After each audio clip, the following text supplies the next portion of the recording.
you? What? Do you know what Shop Black Week is? Well, what? Buy black stuff? Yeah. I mean, that's a given, huh? Oh, we live now? You could have told me I probably was talking. All right, everybody. Welcome to another edition of the Leadership Band with your host, Ricardo Rice, and my co-host, Simone Cherie. and correspondent, Kyle Andrew. All right. So I don't even have to tell you there's a lot going on. I think this is worse than 2016? What do you mean worse? I think this is worse. Like the anticipation, just the whole nine.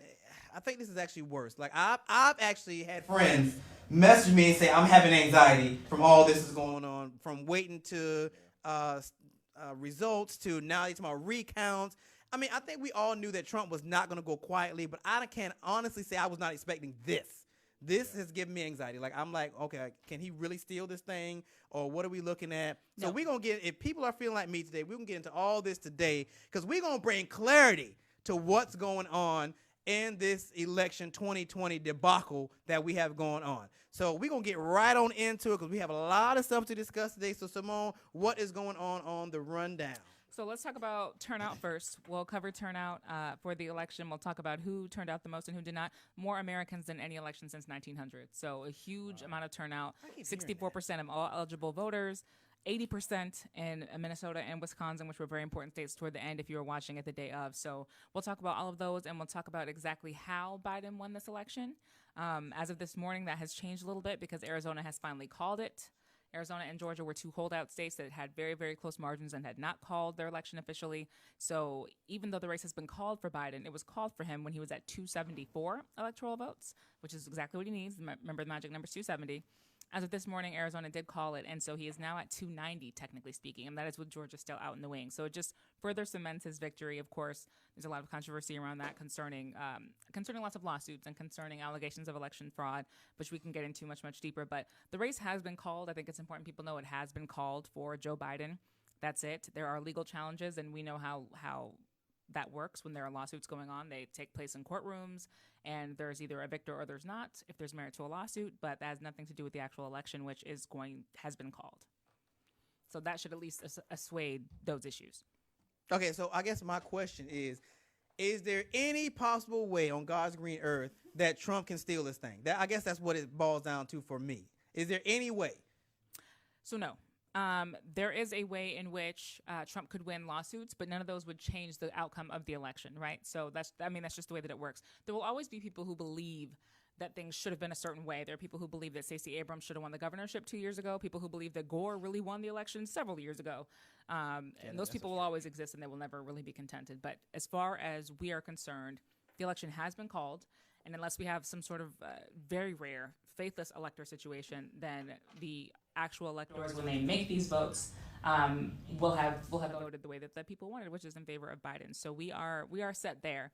We can cover about some of the lawsuits though, because I do think what happens when we have these sorts of issues is that the lawsuits, although they won't change the outcome of this election, they may set a precedent for future elections and how they're called and kind of how things go. So Republicans, if you remember, were very annoyed with and have been really saying that this is a theft because they believe that all of the allowances that were made for mail-in ballots and for deadlines to be extended and things were overreaches. And President Trump was saying for months and months and months that mail is a horrible idea, that we shouldn't be letting anybody mail in any ballots, that everyone should have to show up in person, and that there's just widespread voter fraud. And he just really wanted to avoid mail-in ballots. But we also know not only were Democrats supporting this idea and wanting these things to happen so everyone could be safe, but generally speaking, there are more Democratic voters and certainly minority voters who vote absentee and who vote by mail. So it's very, very clear to make the argument that it's a political move to try to stop the count and try to stop mail-in ballots and try to stop absentee ballots. But if he's to win some of those suits that are going on kind of in the background of this election, then it could be the case that in 4 years there may be changes and maybe it won't be so easy. So election laws vary state by state by state by state, and that's why. What's the likelihood of that? Because at the end of the day, mail-in ballot, they exist for a reason. Mm-hmm. If we see how many people are using them, it's clearly essential. And we also saw Trump doing ridiculous things like trying to defund the post office, like things that were very blatantly, For sure. voter fraud done by him.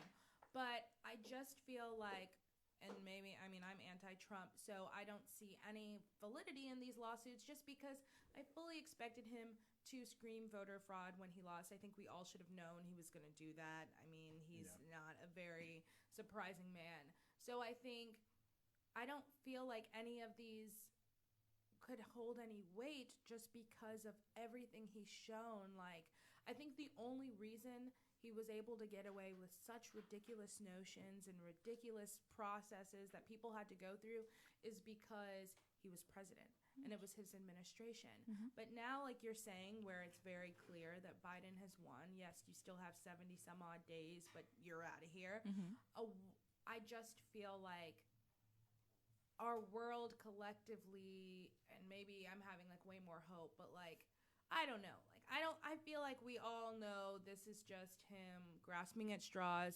How much more time can we waste? How much more of the American people's time and money can we waste on this Cheeto man? It just doesn't make any sense that we're really gonna, spend all this time and change our laws. That's the problem, though. Like, I learned personally, do not underestimate his stunts. Because I feel like that's what we've done from 2016 to 2020. It's like, he can't do that. And it's like, wait, he did that? Yeah. He can't do that. Wait, he did that? So at this point, I'm like, no. I'm not playing that game again. Like, what can he and what can't he do at this point? So that was the big comment about concession, right? Which Van Jones did a really good sort of virtual TED Talk about this, and lots of people have been writing about it ever since our president said that he would not concede. That's been a really big question because there's no legal requirement for that. It's just something that has always kind of happened. It's just always happened for the sake of safety and democracy and words he doesn't care about. Decency. It's just always sort of happened. But so the question is more so not necessarily whether or not anything will happen again, but can they happen again? Because if legally something can happen, then that means that another person who has the same disregard for whatever Americans traditionally do could do whatever they want within the bounds of the law if those laws don't control elections, which right now states run their own elections. States have the right to say whether or not we'll accept anything after Election Day or not, whether or not we'll have multiple voting locations or not, whether or not you have to have your ID on the day of or not. States control that. So it's not federally controlled, which means that there won't be anything that the administration can do, Trump's or the next ones, unless something changes in the Constitution that takes it out of the state's hands. But right now it's up to the Secretary of State of every state how they're going to run their election. Which is thank God, because if it was a federal thing, we really have been in trouble with this whole Trump debacle. Well, right. So thank that's God. Partly, well, that's we partly would have the idea. been in trouble because they're not even that, they're not discreet about their voter fraud. I mean, at all. I think they've made it very clear they do not want people to vote. But most of the reason, or the little Trumpettes are screaming voter fraud because, well, a lot of what I've heard is because counting of the ballots was still going on after Election Day. That Which doesn't even, happens. it just doesn't make any sense. But here's one example though. So he did win his first legal challenge in Pennsylvania, right? It's not going to have an impact on the race. But the idea was it was a lawsuit about the provisional ballots. Essentially, there were ballots in which if you don't have your ID or your address verified when you sent in your ballot, it becomes provisional. Same thing happens here in Georgia. But the Secretary of State in Pennsylvania pushed the deadline back. It was originally November 9th, that you had until November 9th in Pennsylvania to show them your ID so that your ballot could count. She pushed that deadline back. And the judge of that district court did just confirm that she wasn't allowed to do that. It needs to say November 9th. So that's an example of a situation in where, what the law is can change what happens. Now, unfortunately for Joe Biden, those ballots weren't counted anyway when he took Pennsylvania. Like, they were set aside in the first place. So they didn't change the fact that he won that state, which is what gave him the election. But it's just an example of a situation where the law can override what states want to do. And I don't think that it's, I as much as I don't like him, I do think that it is important that we take the time to write these specifics into our laws. Because obviously there's been all this room left there for loopholes, not surprising. All this room left for, I mean, you already see the legal language. There's so much loop-de-loop that if you do not understand it and you haven't studied it, you're not going to know what it's talking about. And honestly, a lot of people up there, I don't think they've studied it. So no, that's true. So I think it is important that we do take the time to look at our laws and say, okay, maybe we didn't feel like we needed to say this, but Trump has showed us, obviously, in the last 4 years, that there's clearly a lot of things we have to define clearly what is wrong because everybody wants to toe the line. Oh, what? Yeah. They should be a politician, not a reality star. Like Yeah. somebody with some- Well, and that's what they said too. But then you also go back to the forefathers like George Washington, who said that they shouldn't have a political background. And, well, not have a political background, but they shouldn't have been raised and bred to be the president. They should be someone who is a common man that lived amongst the people. And I think that's what Trump used to try and get his followers was that, look, I'm not a politician. I mean, he's not a regular guy, but they were convinced that because he's not a politician, that makes him a regular guy, and that, hey, I'm a relatable guy. I'm a person for the people. I clearly don't care about the government or the laws we have standing. I'm gonna give them the finger just like I'm gonna give you the finger, and that appealed to a lot of people because we all kind of have this feeling that we don't want people who at least don't know what's going on, but we also want someone that can relate to us. So I think he preyed on that, and I think a lot of people fall weak when they're looking at the laws and they're looking at how our world is, and we forget that there's these two sides of it. The legal part is important, and we need to have all that extra stuff, but we also need something that is tangible and understandable by the common people. So I think at least with this time, I think it's taught people a little bit more about like the process of law. Like I think these lawsuits, that's the only gain that I can see from it, is teaching people, hey, look how vague our laws are. Maybe we should start to be a little bit more specific. And I think if we can try and detach those lawsuits from Trump, maybe we can get that benefit, but I think it's a little hard because I do feel like our time is being wasted by a sore loser. Well, here's my question. So now we get into fail safes. So what is the fail safe if he chooses not to? Well, conceding is a courtesy, but everything else that comes, because I don't think most of us thought about the prep time it takes to become president. I think we just think the inauguration happens and, we just start from there. I don't think any of us knew that it starts before that you start talking to foreign leaders before that you, I didn't think that we knew that until this happened. It's like, well, wait. So now he can't get to the email that apparently happens after the contest is called. So now he can't get the foreign leaders' emails to start having that dialogue, which I'm sure half of them, actually not even half. He probably already got his email. Well, I think that all of them are probably ready to talk to him because Trump wouldn't talk to most of them. So they're probably, oh my God, finally we can talk and get this thing going. Yeah. So now he can't do that. And then apparently there's money that he can start delegating to different branches that he doesn't have access to. So what are the fail safes? Do we have any fail safes? If he doesn't give this stuff up, or are our hands tied until? Well, because before we talk about legal fail-safes, there are Republicans who are currently in the Trump's administration who have said that they will give them until the 13th of December, which is when the electors are supposed to vote. Yeah, they hear that. Before they step in and decide, well, we'll just handle the transition on our own. So can they do that? Like they can give him access to? Oh, the people on the committee, intelligence committee. White House officials and the folks on the Intelligence Committee. But that because at the end of the day, it'd be called already. So I think that's the fail-safe. The fail-safe would be that there is the Electoral College who is going to make the final call. And once that's done, it doesn't really matter if you don't want to leave. We're going to go ahead and get started. Essentially. And so, but just before we move and go straight to the transition, because he's appointed the chief of staff, Joe Biden has, and I think that's what we're talking about too, but we have to kind of look a little bit. Theron Johnson's a Democratic strategist and a really important lobbyist here in the state of Georgia, and he was on Political Rewind this morning talking about this. And if you're a Democrat, I think that there's something to be said, at least I would be if I was, to the extent that Joe Biden, for, however red you saw the map was and however disappointed liberals were that they felt there wasn't a huge sweep and there wasn't this massive blue wave, Democrats did flip Arizona, which is a very, very, very red state and is a very small government state, yes, and also lots of Latinos, but also just a lot of conservatives. But it's also a place where I think you can consider the fact that Jeff Flake, who was a senator and was probably one of the only anti-Trump Republicans in the White House, was essentially kicked out of his own seat by President Trump, or at least, threatened within an inch of his life verbally because he went against his own party. And I think that sat with people. I think that his words about late Senator John McCain sat with people who, on his deathbed in between chemo treatments, got up to cast a vote against to keep Obamacare and then went back to chemo, which is just, it's just incredible. And his concession speech to President Obama has been trending too ever since this whole thing happened, which is worthwhile to watch if you haven't seen it. That's how you concede. That's how you show leadership. But at any rate, Arizona flipping, I think, is a huge. I don't think it's necessarily a coup for Joe Biden to take credit for, but I definitely think it's an against President Trump thing to take credit for, because Arizona is just not a state that you would expect to flip blue, and nobody really had their eyes on Arizona the way that they had their eyes on Georgia for the last couple of years. People have been talking about Georgia. Blue. I'm so proud of us. I'd say purple.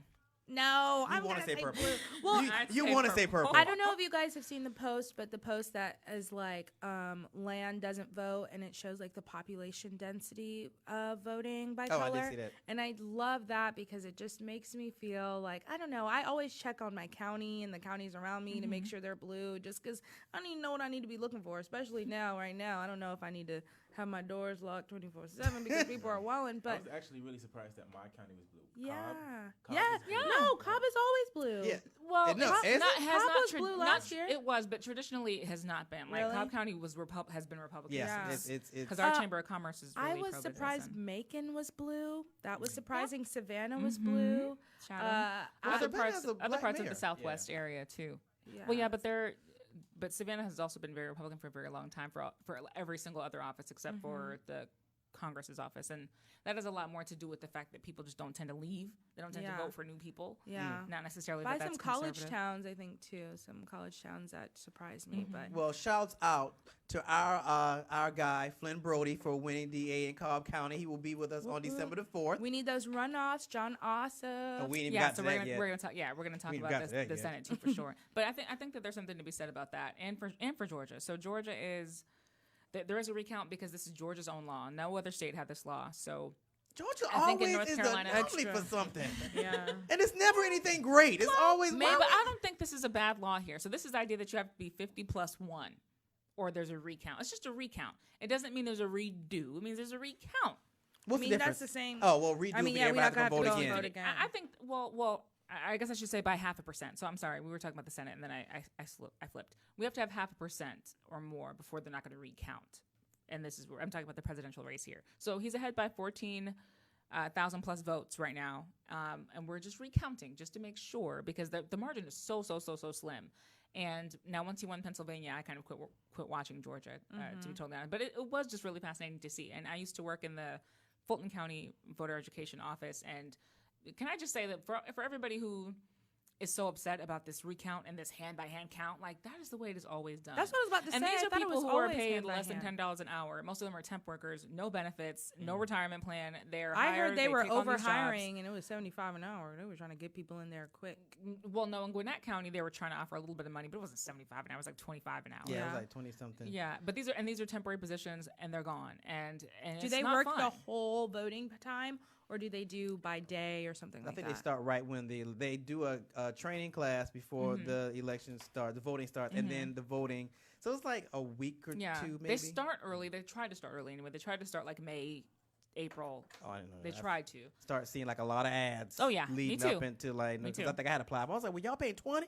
Yeah. I can come council for 20 I know, dollars. you want to go cast the vote. You know, I can. But think- with COVID, that was actually even harder for Fulton County because the Mercedes-Benz gave them a room, but they had to be within social distance. So it was actually a hot mess.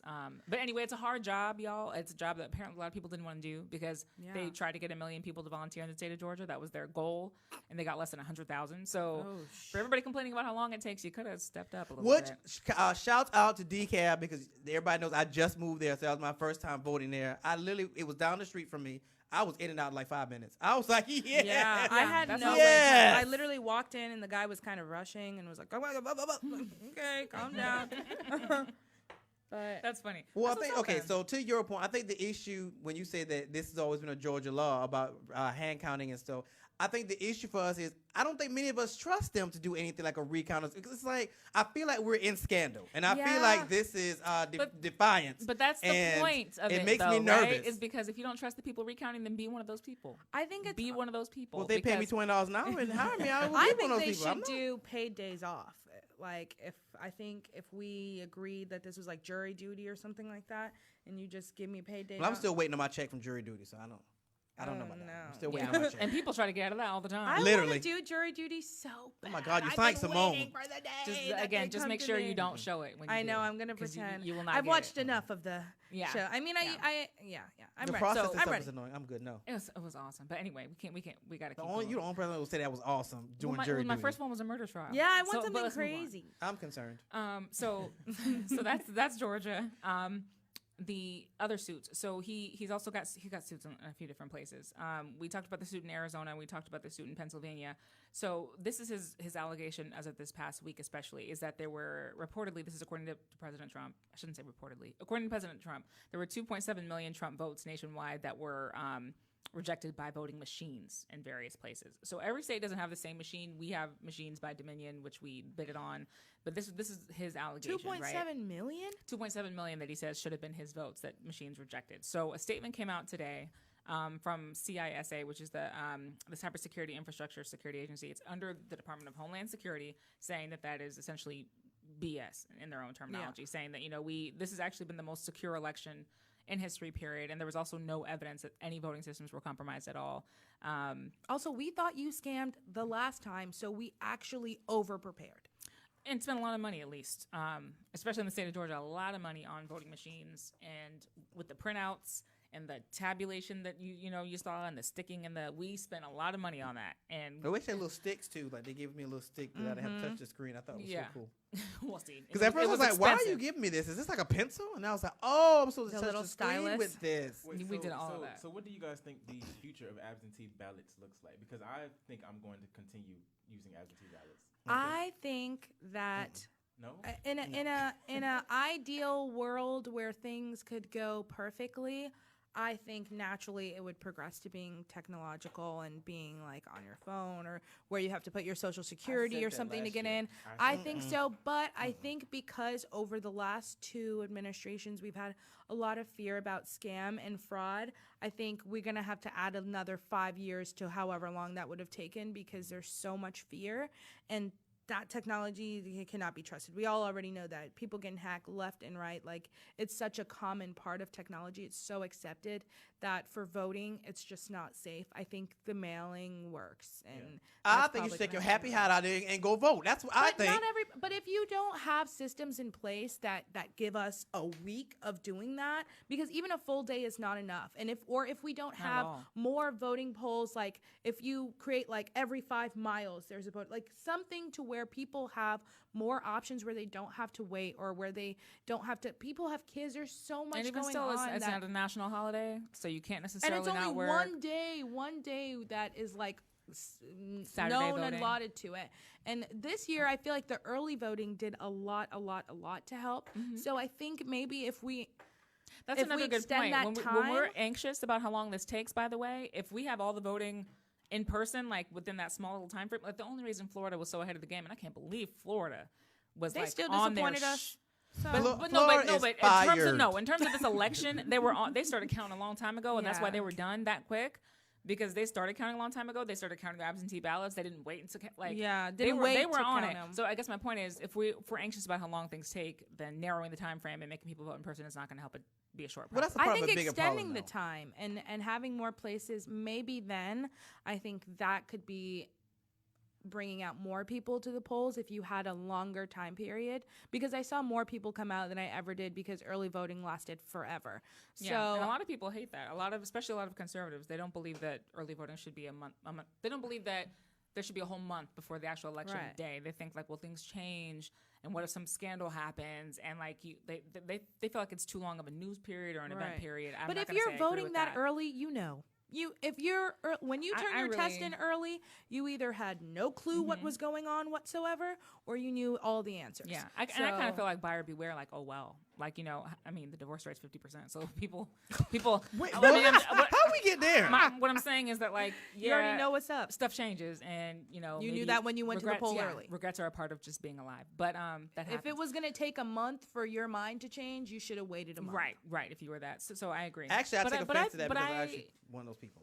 That's fine. Like, that's why I didn't early vote. I was like, No, I want to see what that's plays not- But out that's before smart. I You get also to just vote. like to do that. No, but you also didn't early vote for the reason. But if you did early vote and then came back crying like, oh, but then Oh, it's your well. fault. I mean, you Right. buyer's remorse on voting. I mean, Happens. voter's But you remorse. were diligent enough to know I might change my mind, so I'm gonna wait on it.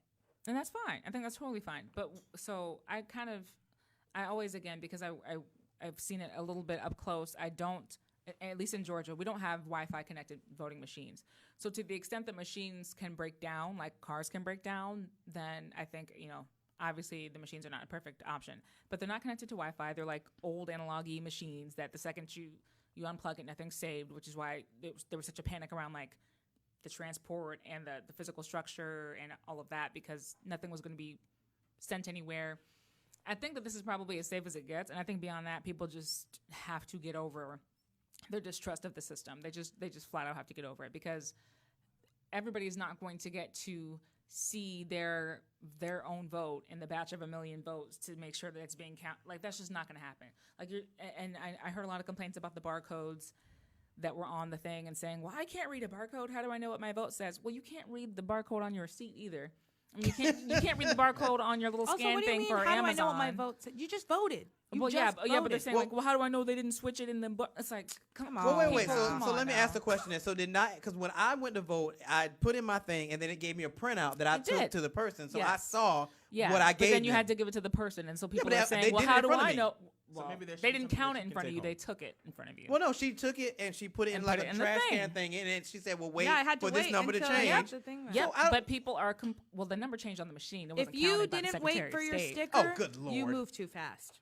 If you didn't get your sticker, you were moving too fast. Yeah, but I mean, either way, eventually you do have to trust that this machine is going to be counted accurately. Like, eventually it's out of your hands, and you do have to just trust that it's going to work, because you're not watching the Secretary of State update the number of votes for Biden, and you can't guarantee that number is your number. Like, that's just not a thing. Do you think, so this is my question now, because there's this whole aura of fear now, like this complete distrust. And I never trusted the government, but I feel like there was this overall, like, I don't know, like we all were kind of like, oh, maybe they're not doing the right thing, but nobody was really that concerned. Like, I guess across the board, but I feel like in these last 4 years, I don't know if I'm only noticing it in the last 4 years with this increase of fake news that has ramped up this whole distrust of the government, this distrust of the news and the media and everything. Like, literally people in my generation only trust people on Twitter because they're like, you're a real kid and you were there, and that's the news to me. So I feel like, do you think that because Trump started this whole fake news thing, that's why we see such a huge distrust of the government? Because you're saying like people need to get over their distrust of it, but I'm like, they haven't really done much to make me feel like I should trust them. And I feel like now we all are collectively agreeing, like, yeah, there's definitely wrong stuff going on, and now we just have to be okay with it. Like, I feel But like so people that's have the this thing. trapped idea But now. we need to dig into that a little bit more. What could be done feasibly to put trust in something like what we were just talking about with the counting? Like, what could actually change that? Yeah. Yes, I honestly, I think that's the Yeah. issue, is that In there this is scenario, no, for sure. But I think this distrust has run rampant, like, entirely. Like, now what are we going to see with a society that does not trust their government? Like, I feel like that's dangerous. Yeah, no, of course it is, and there are even fortunately more and more Republicans, and I believe we'll see like this wave. This is just my own projection of Republicans who are doing what they should have been doing, but didn't feel they could do with regard to who our president was and his administration, which is just speaking out against it. Karl Rove, who's an infamous Republican commentator, was saying that that basically Trump needs to shut up. There's plenty of reports about his own family begging him to concede. The Republican strategist I mentioned earlier said the same thing. When you create these sorts of issues, they're long-standing issues. If you're to run again in 4 years, the next Republican who runs again in 4 years is going to have to deal with the seas that you're planning right now. And this has not always been a thing that people did, was just to say, oh, there's fraud. That hasn't always been a default response to losing. especially not to this level. Like, Right. Yeah. to- And I don't and to the remember extent that that being you a huge would, thing no, like that. never. And to the extent that you have people amening you, Except like, for Russia, when we thought Russia was helping you out. which again, so that's social media, right? And it's like, my more bigger concern is that people don't trust themselves enough to hear information and Yeah. decipher it. I don't know what difference it could possibly make if you're a thinking person, a discerning person, that you're listening to someone liberal give you a statistic or watching CNN or watching, you should be able to hear that to make decisions that don't necessarily acquiesce to what you just heard. And that's, to me, a bigger issue is why don't we trust ourselves to think? Well, I guess in reality, then yes. I was going to say, I think people internally trust themselves. It's the people around them, because we've now seen, at least for me, we've watched 50% and more white women this go around vote for Trump than last time. And we watched 50%, or if that's the true number, popular vote for this guy. And so I feel like that kind of brings this feeling of oh, maybe the people around me are actually way more susceptible to fake news than I thought they were. That's possible. Because I feel like since we're talking about it so much and it's such a fear, I have no fear that I'm going to read something fake and it's going to be, I don't think I'm going to get caught by fake news. That's how I feel I'm briefed in how media, education, all of that stuff. But I also, because we're so afraid of it and we talk about it all the time, I'm like, is this really that big of a problem? Is fake news it is really? So what you're talking about is partisanship, though, because the fact that you believe yourself to be above influence and other people not to be is a problem. It's a partisan problem. Yeah. And it's the same thing that's said on the other side in terms of Democrats being so susceptible to anything that even is called racist, and I'm immediately jumping for it, like dogs for a bone. Well, I think because I'm the same nonpartisan. argument is made on the other side. Yeah, I think I consider myself nonpartisan. I feel like I'm more open to both sides. I'm definitely more of a moderate. But a lot of Republicans say the same thing. Yeah, or conservatives say the same thing. They say, well, I'm not partisan. I'm supporting Trump because of it. And a lot of those people are single issue voters, and a lot of them are just pro-life voters, and a lot of them really just want to see Roe v. Wade overturned. That's also the case. That this is a single issue for a lot of people, and it's not even about President Trump. For a lot of Republicans from 2016 to now, it's about the Supreme Court, it's about Roe v. Wade, or it's about immigration and immigration alone. So a lot of people aren't even invested in the other issues. All right, so let's get into the Senate debacle that's here, because now once again Georgia's on the map to see what happens with these two seats. This is a good thing. No, it's not. Georgia being on the map, being this important politically, is a very, very good thing. And it means it means in the future politicians will come here and they will not take the state for granted. Oh, that's a red state, I'm not coming there. Which is what we always complain about. But we're not prone to always do the right thing when we're in the spotlight. That's my concern. We're not always prone to do the right thing. You have no faith in Georgia, and you are a traitor. And I'm a patriot. And I'm excited. You've been saying that a lot about me. I'm not patriotic. I am, but I'm a realist at the same time. And it concerns me, that... pessimist. I think Atlanta. I'm a realist. Atlanta has been changing so much over the last years, and I think that plays so much into it. Why we see what happened now. I think Atlanta saved Georgia, but I don't know. Actually, I have hope. On that note, shouts out to Stacey Abrams for what she did. That's how you take lemons and make lemonade. Yeah, I'm impressed. So can you I'm go impressed. into that a little bit, because I definitely had older people calling me who were very confused about why Stacey Abrams was getting credit for. Okay, so apparently we all know that election was stolen from Stacey, basically from voters suppression. So Stacey said, okay, that's cool. I'll take that. I'm going to go and start a nonprofit, which I forgot the name of it, which I should have known. Verified Action. Verified Action. And she registered, 800,000 new voters within that time span before we got here, because her ideology was this will never happen again. So I'm going to make sure all these new people are registered to vote, ready to vote, so that and they're educated, so that when this happens, people can cast their vote. And there's so many people that have cast their vote. Now you can't suppress us like you did with me. That's kind of a bridge version of it. That's kind of ideology. So that's a way to take lemons and make lemonade. So the next time she runs again, which actually I'm inclined to believe she will, all these new registered voters, not only will they be registered to vote, but they'll actually vote for her. Exactly, they'll vote for her. It was a beautiful plan. It's a beautiful way to watch it play out. And if Biden is smart, he'll place Stacey in some part of his cabinet, which I believe, I'm inclined to believe he will. So she'll win twofold. Yeah, she'll win twofold. So I'm impressed with her. I would say that at least, I think with the documentary and everything as well, that she just kind of raised the awareness about voting and how it's whether or not it's easy, whether or not it's hard, who says, and especially with the poll watching situation that we heard, or at least a lot of the complaints from Republicans about not being able to watch, while Democrats were able to stay in. It's like everybody can accuse can claim to be suppressed. Right now, President Trump is claiming that his votes were suppressed. He's claiming that there were absentee ballots that were suppressed that had his name on them. So anyway, it's something to be said that voting matters. I do think that she did that. And but the text, they were so good at getting on everybody. I mean, oh yeah, it was annoying, but they were texting me like blowing up your every phones. single they were day. seriously, I They think.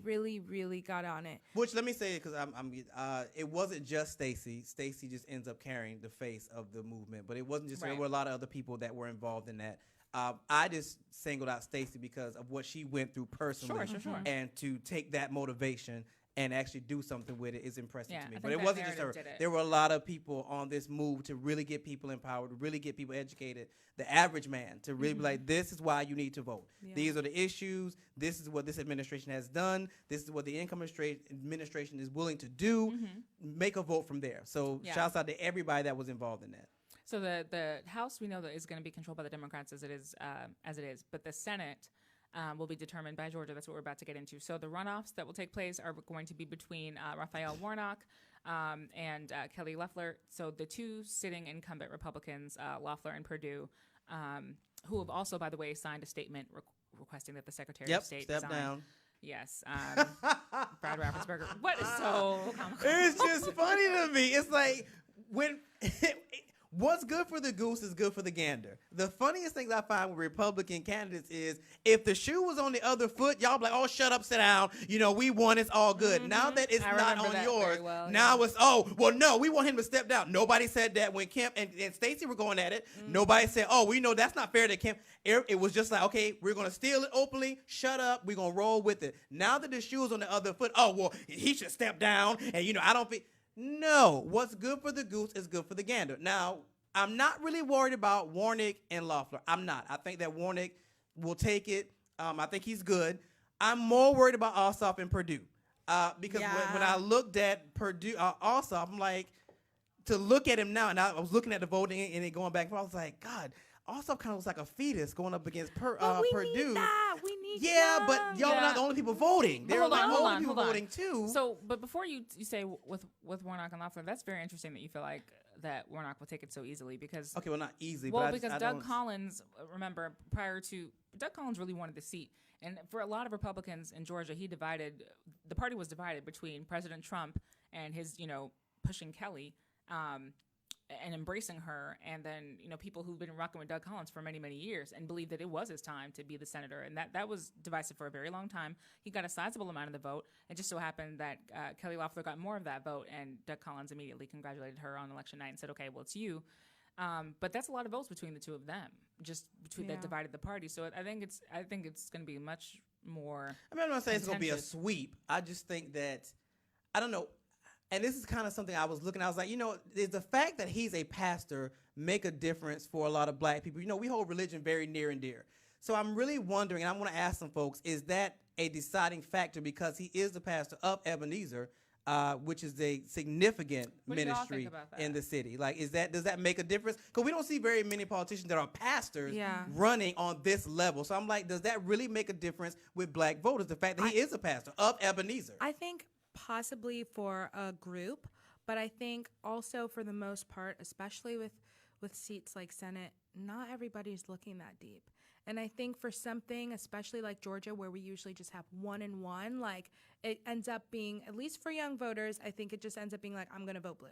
Like people just vote for their party, especially when you only have one option. I already know I don't want a red person, so I'm just going to take the blue. And nobody really takes that time to, and even in a lot of his, it's only half and half of his promos that they say Reverend. A lot of times they just say his full name, whatever his name is, Warnock, which I've just started to notice because I did know he was a Reverend, but the last couple of times they didn't say it on Now there. you got me wondering. I'm going to have to look at these latest commercials. Well, I mean, that's kind of my issue, too. And I was telling Simone that before we went on air. I was like, I respect the pastorship because has been my world. But as a candidate, I'm like, I don't really know. I've heard you speak about health care. But what else? Like, what else are you going to, where do you sit on a lot of other stuff, not just health care? How are your religious ties not conservative the way Republican religious ties are? I think that would be my concern when it comes to single issues, because now you've already kind of tied this church and state through your personhood, and you are a pastor. And now I feel like that's where anybody who is a concerned voter might feel a little bit iffy. But non-concerned voters, I think they're just going to vote blue, and they're just like, I don't want this Kelly woman because she's a Republican. Well, Kyle, what you think? I feel like Talking to the microphone, Kyle. I'm talking. Can y'all hear me? Yeah, I mean, raise it up. You look at. All right. So I feel like he already has a following with his church. I feel like people are gonna vote with for somebody that they that shares the same belief system. And I agree with you saying because I did the same thing, and I know a lot of friends that did the same thing. They voted for everybody who had a D next to their name. Yeah. And so I feel like he might have leverage by doing that, but I don't know. And again, I don't really know about these people. Yeah. Yeah, Like but I wasn't following the Senate. So Yeah. Simone, why is this significant? Tell everybody why is this well, important. it's significant because the Senate is very significant, and we've all seen for the last couple of administrations what happens when the Senate is the opposing party and how big of a block they can be to, especially to things like confirmations, but also just the legislation that needs to get passed on a regular basis, and why Obamacare wasn't more substantive. The COVID relief we're all waiting on right now, and the battle between the House and the Senate about what the relief should be. The Senate just has a lot of power for a lot of reasons, and that's why there are less Senate seats than congressional seats. But Georgia's always had Republican senators, always. So the fact that we're in a runoff on both of those, that's why it's kind of debatable to me. I don't know that this is the big blue wave everybody was expecting, but the fact that Georgia is even doing a recount, the fact that Georgia is even in a runoff for Senate seats is a big deal. It's just never been the case before that the Democratic candidates even had a prayer to come this close, and so I think that is significant. And I'm also pretty convinced that somebody in the Democratic establishment thought it was a good idea to have a pastor. Yeah. Because he would be considered more conservative. He wouldn't be considered as scary, which is Very right now purple. what John Ossoff is battling against narrative-wise, is that he's this super radical liberal, young, But I just love it. I'm sorry. I just feel like for John, I just love John Ossoff. I mean, I like that there's a diversity in who those two people are. I because just need would to get not rid of. put We them need to in get rid of same- the Purdue's. We need to get rid of the Purdue's. Yeah, They've been I'm here not- Now, too why long. do you say that? I Because Purdue think- is a new Republican senator. He's sitting, but he's No, new the to Purdue, politics. but haven't the name, Purdue's? so Sonny Purdue is not David Purdue though, and David Purdue is a Are businessman. they? They're not related in any way. So I should know this. I don't- thought they were related. No, I think I'm not saying that they're not. But what I mean is that he was a businessman and he never held a political office before, let alone a statewide office or a federal office. So he was considered, when he ran, a newcomer and very different and very shake 'em up, and he was. I think for me, I just don't like the idea of. You think about who he replaced, or when you think about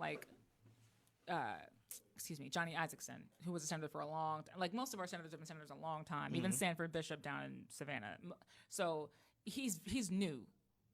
Purdue. I'm thinking about congressmen. Yeah. But our federal officials, our congressmen and our senators, they're usually there a long time. They're usually there until they don't want to be anymore. Yeah. Pretty much. So he's new in that sense. I just think I the same way with royal families, this whole it's in the familial line. I think I like the idea of something fresh, something.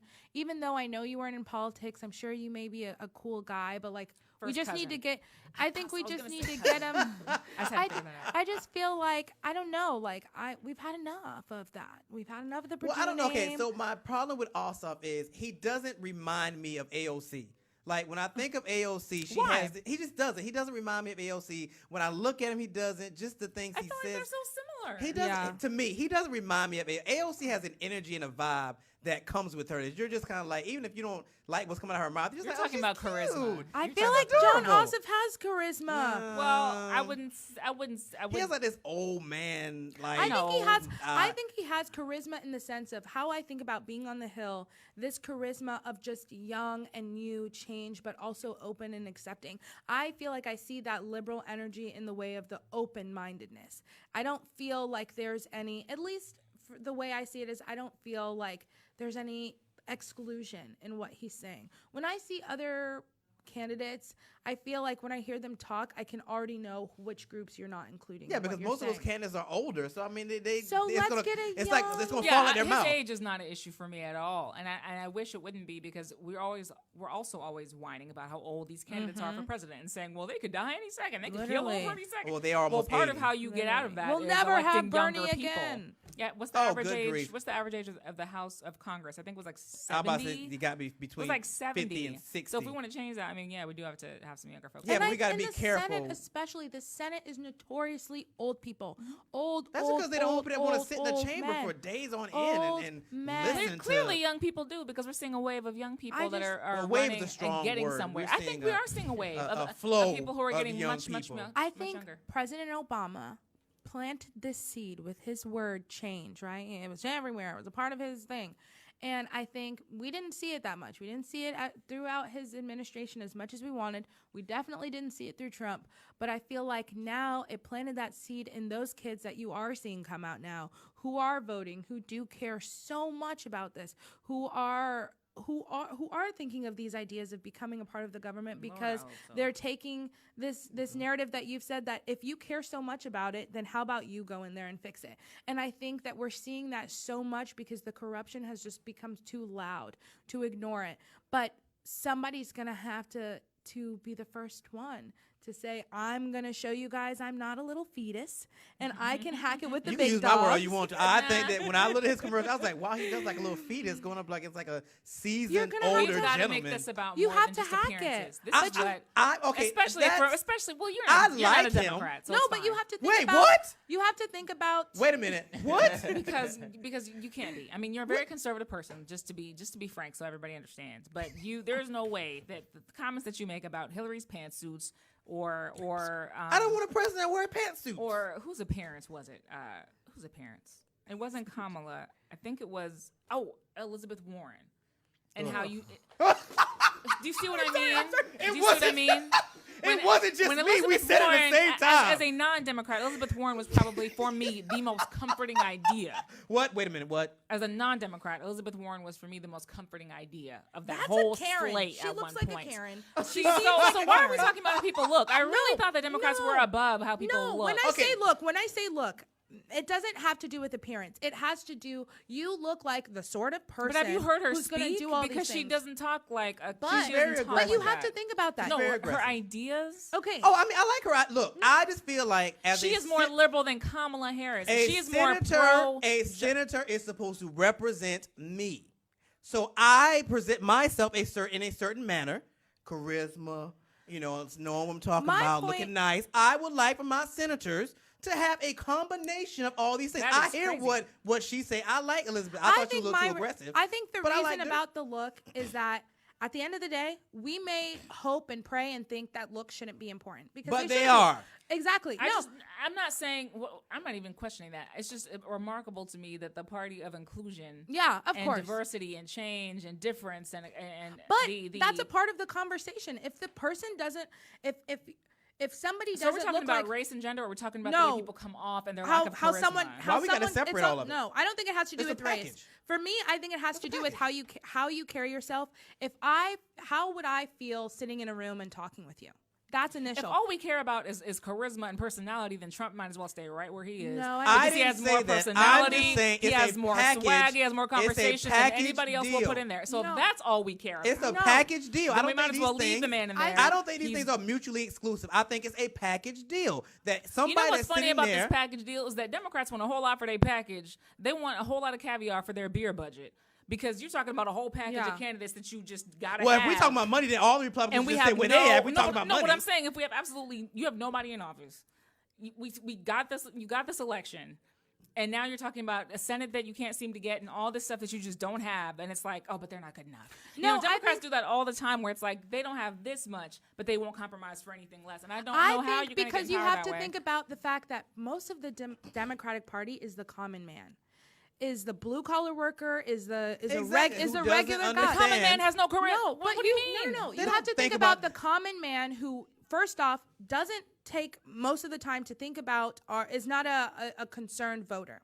But I Okay? would argue that completely because the whole point about this whole electorate is that Democrats tend to be more college educated. Republican voters in particular barely have high school diplomas and are less educated. No, and, but and that's- Republican voters Do you think literally that that's statistically watch Fox News almost exclusively, whereas Democratic voters split up their time between CNN, between Fox News and MSNBC, Yeah. or not at all. But I I think you have to think about how general society, how society moves in all its disgusting and awesome ways as well. Society is itself. majority of this Republican society, of the Republican Party, is high society. I mean, whether they're low class, whatever, they have a big chunk of who has the highest voice in their community is high society. Who has the loudest voice in the Democratic Party is low society. That's what I think is true. I don't think majority of Democrats are rich. I mean, we see that. Most conservative people. Generational wealth. Yeah, you're going to see that. So I think in terms of analyzing society, looking how society acts, how they take people, I feel like Democrats, if we're going to make this a partisan thing, I was just talking about myself, but I feel like people want to go out there. I hate that it's a part of the conversation, but can I have a beer with this person, right? No, or not even that, but if they feel like, I think a lot of people feel, one, if we're going to talk about race, intimidated by white people.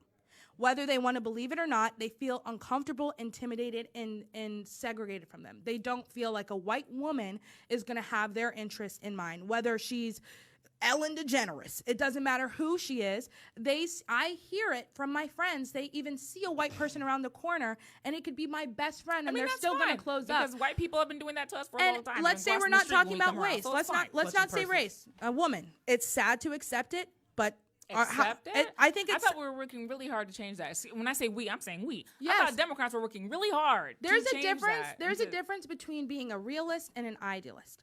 A realist can recognize we want to change our society and this is wrong, but this is how it is right now today. For sure. So right now in today's world, unfortunately, I think a majority of the people will feel, I don't want to use the word intimidated, but feel a little bit about a white woman, maybe just a woman, and maybe somebody who looks like a regular day white woman. You know what I mean? I think you have to have something that draws something to you. And I think Elizabeth Warren is the most regular woman ever. And I think that's what attracts some people. That attracts people to say, she's just a regular day woman. She has nothing to make me scared of or feel like she might be scamming or she might be this. But some people also want to say, what do you have that makes me want you? What do you have that makes me feel like you're bringing something new or special? John Ossoff, you're young. Warnick, you're a reverend. Elizabeth Warren, you're a white woman. And I know that that's not fair because she is so much more than that. But you have to think about have to think about immediately. When you look at John Ossoff, you see he's young. It just shocks me that the party of inclusion is so simple-minded. And I don't really believe that if there's realists on the table that they are Democrats. I don't believe Democrats are realists whatsoever. I don't think you'd be trying to make the popular vote like what Colorado just did with implementing a new law that they want to move toward the popular vote. Democrats are not a party of realism. They don't preach realism, change. Yeah, they're idealists. Hope and change is not realism. Yeah, it's idealism. So to me, that doesn't make a whole lot of sense. And I think part of the reason Democrats get so, at least in 2016, and hopefully not in January, but that's the question, is like, are Democrats going to be eager or are we going to take a winter nap? Y'all going to take a winter nap. Part of the reason why it's so confusing to me is that when y'all aren't excited about somebody, you don't do anything.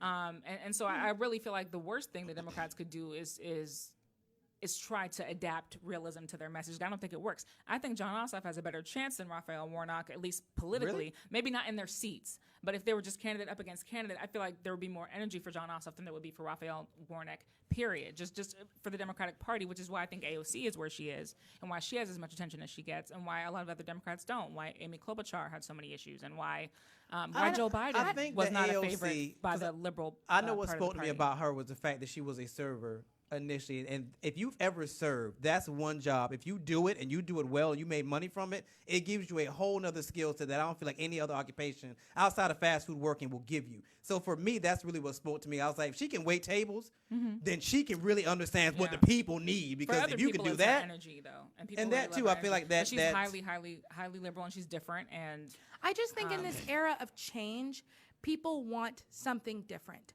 I don't want to see what I've seen before. I don't want a bunch of old white men, because we've seen that and we've done that, and we've seen right now where we're at is not working.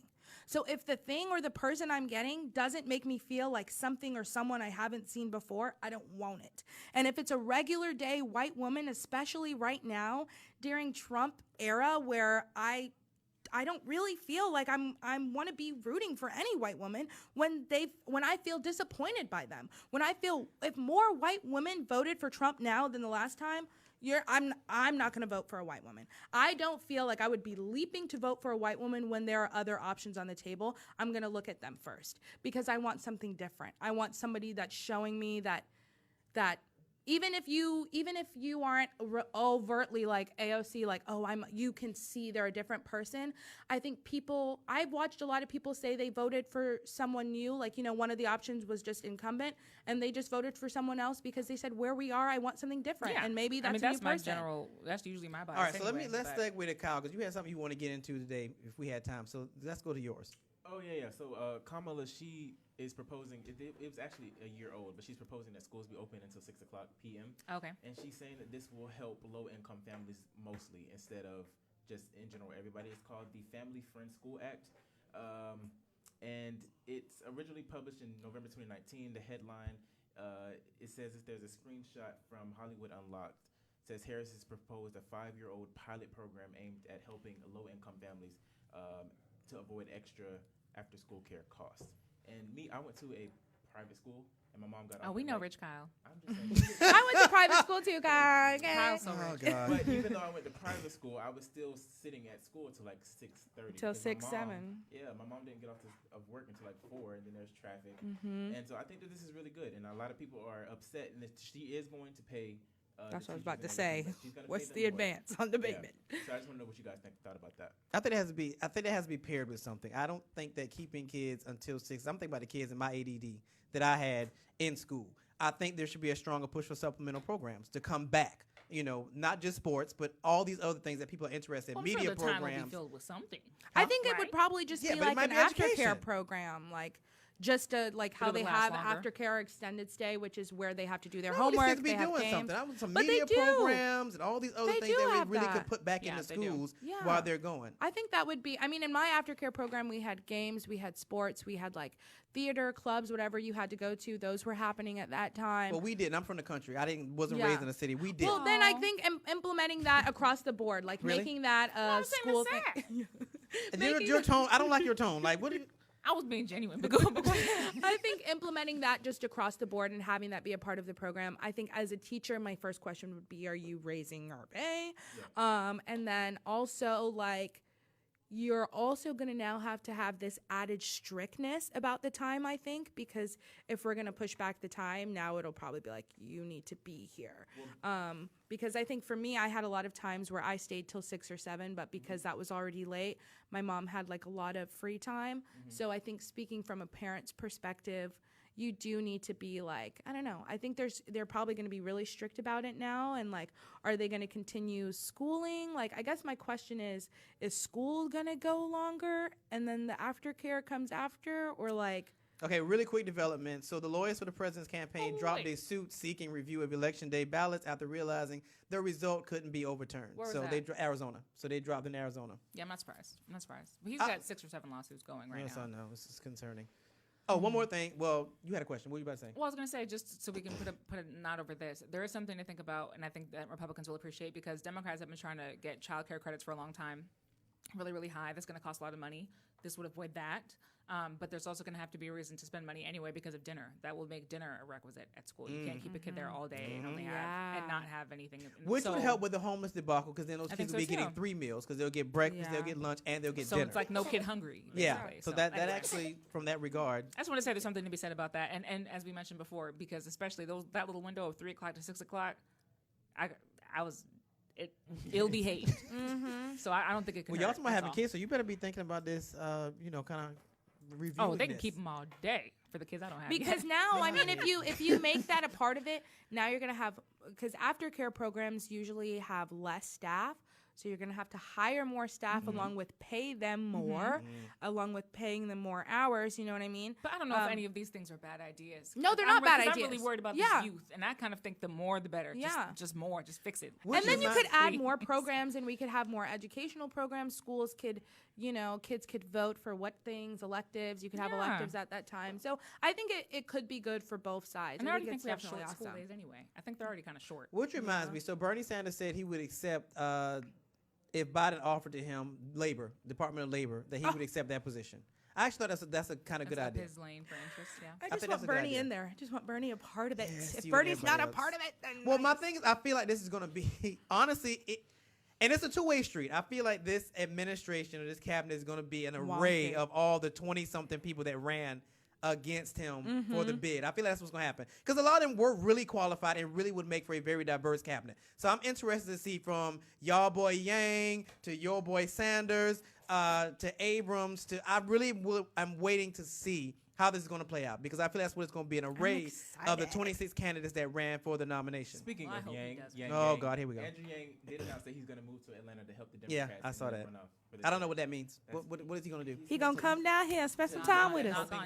Knock on your door, maybe give you $1,000 in person. Now, if he's willing to do Right. that, I'll heist up my windows and open up my doors if he coming with money. Yeah, let's get that money We'll in. Come go- on, we'll- buddy. we'll- But I that's I don't want all those people in the cabinet. I hope that there's a level of decorum that returns to that White House, and that it becomes very productive and very boring, and that he fills it with people who know what they're we doing. can't. Like we can't be like that. Like who? like the chief of staff that he's just hired. Who, The Haitian who was, woman. No, I I don't think that's It's a- Kamala's. Kamala's. Kamala's. chief of staff. No, is it McLean? Which apparently she's a lesbian too. I don't know why all of a sudden that's a new thing. Wow. Oh my God! I know what I'm saying. That's what the ad says when they talk about it. They were Ron like Klain she's. who was very experienced, but was also in the administration during the Ebola situation, and I think he's going to be a good chief of staff. So I would like to see more experienced people in there. How experience? I mean, those individuals were experienced that But you ran know against what? him. I'm not saying all of them. I'm just I'm saying talking some about of them. Yang and. Well, Yang would be who like a else? side piece. But I I was think thinking more like Buttigieg, who's run a place, A city. who understands Mayor. that. Who else? Elizabeth Warren, she has a place that he could put her Yeah, she's someplace. done it, yeah. I like the idea of Bernie being over labor. I like that because he supports $15 an hour. He understands what the average man wants. Shut up, Simone. Stop rolling your eyes at me. Who I else? just- There was a good pool of people that actually Big could get pool. some things done. I think The yoga regardless, teacher or the spiritual teacher. Go ahead. Nobody to my Miriam. Nobody to my her. I think Definitely not her. regardless, it's going to be a chaotic administration. I think I would love, like you said, for it to get back to being boring, but I don't think it can because they're kind of coming into chaos. You know what I mean? But they could lead. Yeah, I think it maybe will the be last different. 2 You know why it will be years. different? Because we won't have to wake up in fear of our own Twitter anymore. Yeah. Facts. We won't have to do that. And So the I'm not news saying- I'm won't not be saying people exclusively will get about the calmer. president. That'll be interesting to watch the news shift from being I mean, so many industries became exclusively about the nighttime shows. Talk shows were created specifically for the president. Like everything entire became series about and- comedy shows. Everything has taken its hook on this. So Yeah, that'll I be think it'll fun take to a watch year. it go It's back. gonna take a year to cycle that out, though. That's Like, what I'm people are saying. just A gonna- year and a half. We're still going to have a Pray. chaotic All things time, impossible I through think. Christ. All things. face. It's her All There things. was one more thing I'm gonna That throw in, but I is can't remember what it is. All right, so in a nutshell, we're looking at runoffs in January for Warnick and Loeffler and Ossoff and Purdue. We're looking at, have they called Georgia officially yet? No, they're in the middle of a recount. But he is 15.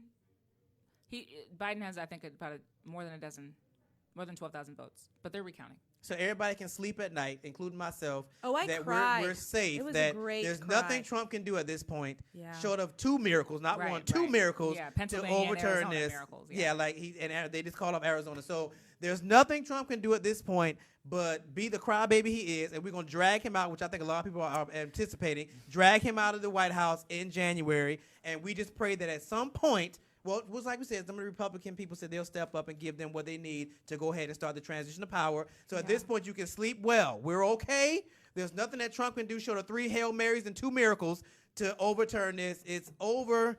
We thank God. And but we did learn a lot from the Trump administration. I cannot take that from him. We learned a lot and we saw a lot. My biggest fear is the genie cannot go back in the bottle. And See, what that's we what- saw Yeah. in this under this administration, the people that still exist, from bigots to racists, who stepped to the forefront and were willing to go to war, that genie's not back in the bottle. That's my only fear with Biden. He will have to put his fist down on some things.